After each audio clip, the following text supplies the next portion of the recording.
Há dois tipos de pessoas neste mundo: as que agem e as que recebem a ação.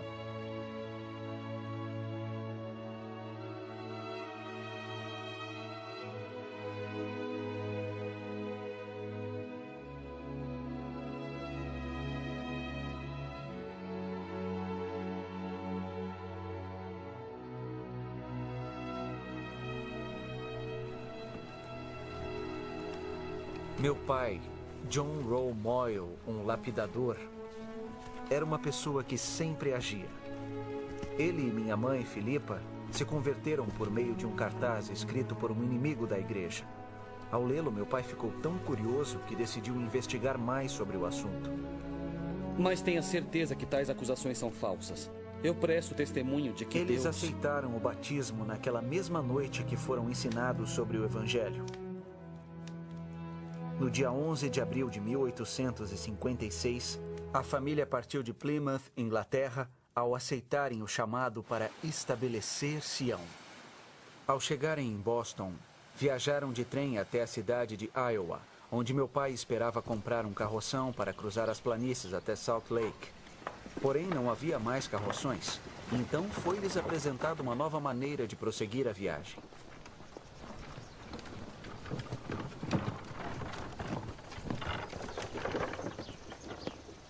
Eles passaram a fazer parte da Companhia de Carrinhos de Mão de Ellsworth, a primeira companhia a tentar a travessia. Desde o começo, a jornada foi muito perigosa. Quinta-feira, 26 de junho de 1856. Viajamos mais de 1 quilômetro. Estava muito quente. Cada pessoa recebia apenas 250 gramas de farinha por dia. Com tamanha fome, a morte logo passou a fazer parte da jornada. Os mais jovens e frágeis foram os primeiros a perecer. –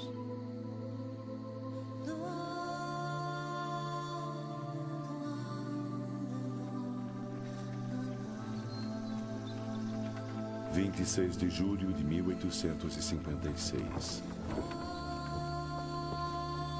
Um raio matou Henry Walker enquanto ele puxava seu carrinho de mão.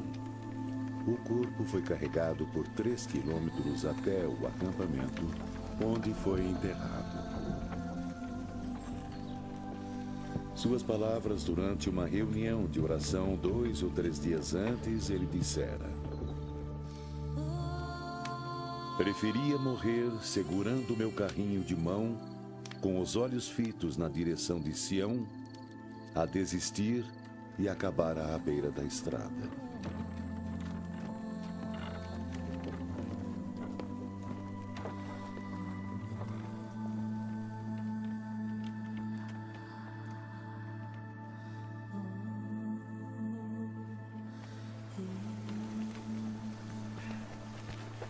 Meu pai foi uma grande força para todos da companhia. Stefan, vai ajudar os outros!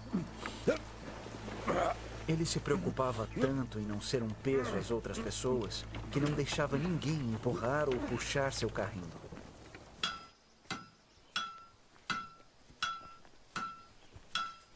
No dia 26 de setembro de 1856, finalmente chegaram ao Vale do Lago Salgado. Todos que viam o estado desolado da companhia logo percebiam que a jornada havia sido realmente perigosa.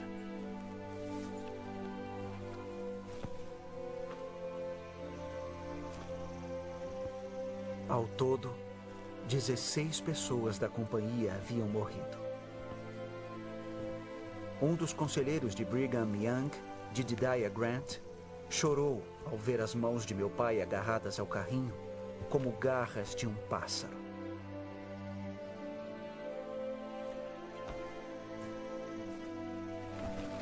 O Fundo Perpétuo de Imigração ajudou a mim, James Moyle, a chegar antes ao Vale do Lago Salgado. Meu pai ensinara-me a lapidar e eu havia trabalhado e guardado dinheiro para trazer minha família para a América.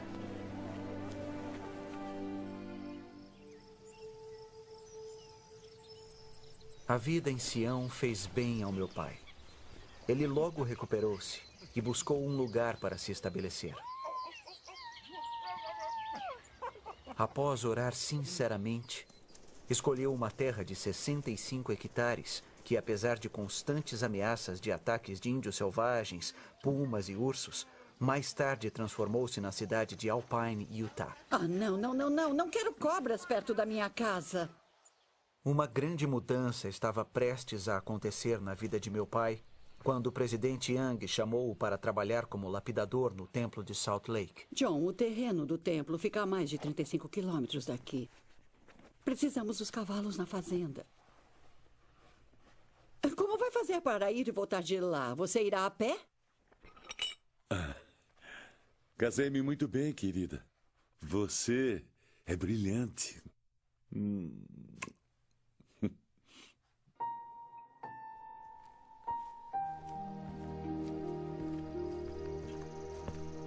Ele sempre soube que o Senhor providencia meios pelos quais suas ordens podem ser cumpridas. Meu pai não era do tipo que dava desculpas. Embora recebesse um pouco por seus esforços, a maneira como ele dedicou-se zelosamente à tarefa foi incomum, até mesmo para John Rowe Moyle. Às segundas-feiras, ele levantava-se às 2 horas da manhã para conseguir chegar ao terreno do templo por volta das 8, junto com os outros trabalhadores.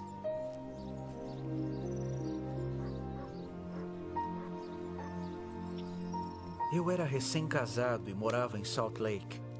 Meu pai ficava conosco durante a semana e depois iniciava a jornada de volta para sua casa ao terminar o trabalho na sexta-feira à noite.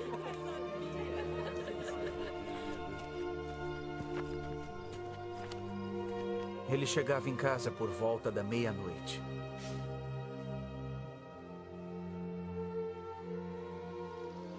Sábado era o único dia que lhe sobrava para fazer todas as tarefas necessárias a fim de manter a fazenda de 65 hectares. Essa era a sua vida. Semana após semana, mês após mês, ano após ano. Por quase 20 anos.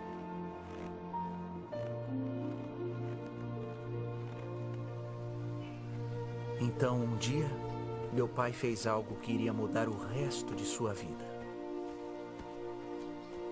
Combinado, então.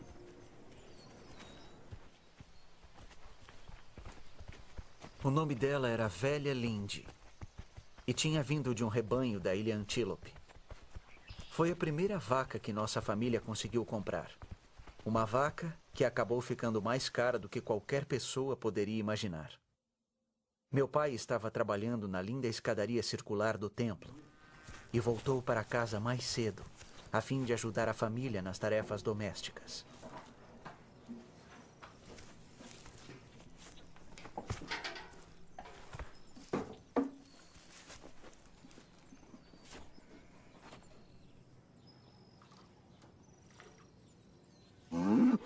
Ô, Lindy, vamos com calma.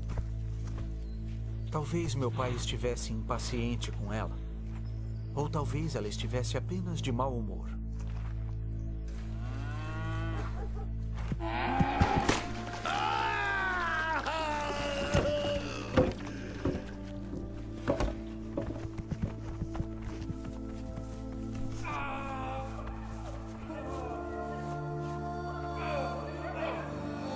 O coice de Lindy causou sérias fraturas expostas.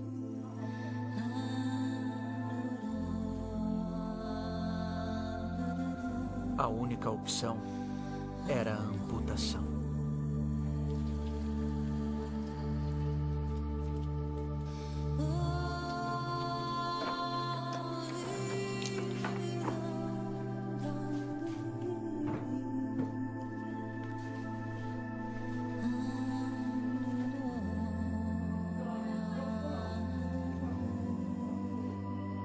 A perna dele foi cortada logo abaixo do joelho com um serrote. Mas embora a amputação tenha sido horrível, o maior medo ainda era o de uma infecção.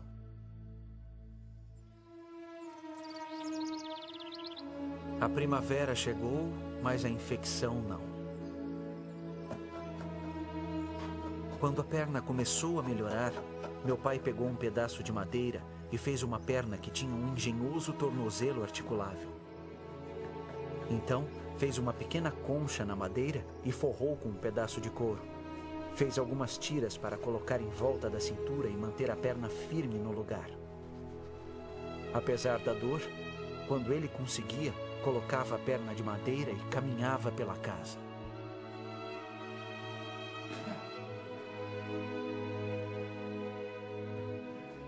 Com o passar do tempo, conseguiu dar uma volta pelo jardim e, por fim, pela fazenda inteira.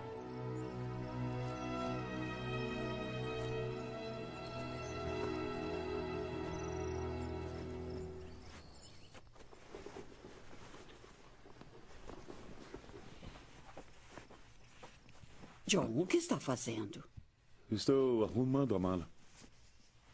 Para ir aonde? Para Salt Lake? Para que ir até Salt Lake? Não me lembro de ter sido dispensado como lapidador. Você se lembra?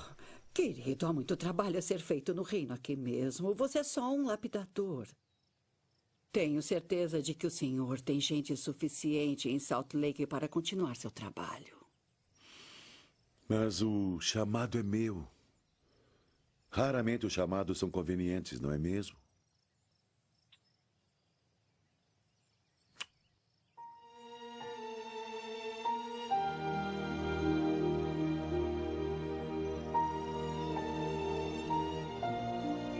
Para muitos, perder um membro do corpo seria como perder a vida.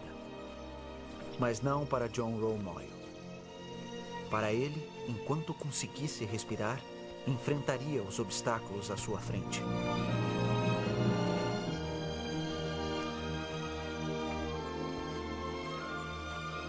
Em 1885, John Romoyle resolveu agir mais uma vez.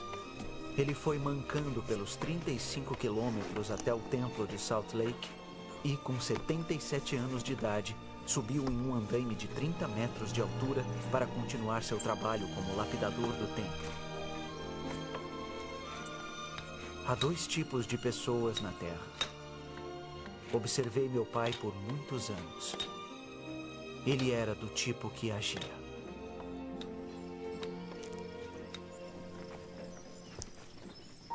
Pai! Te amo, pai!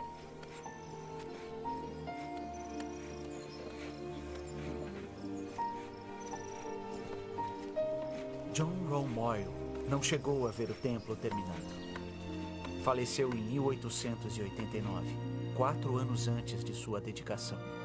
Mas o trabalho de suas mãos, esculpido nas altas paredes do leste do templo e escritas por um profeta há muitos séculos, continua a ser visto por milhões de pessoas. John Romoyle não apenas gravou palavras, ele registrou em pedra aquilo que o motivou a agir. Santidade ao Senhor.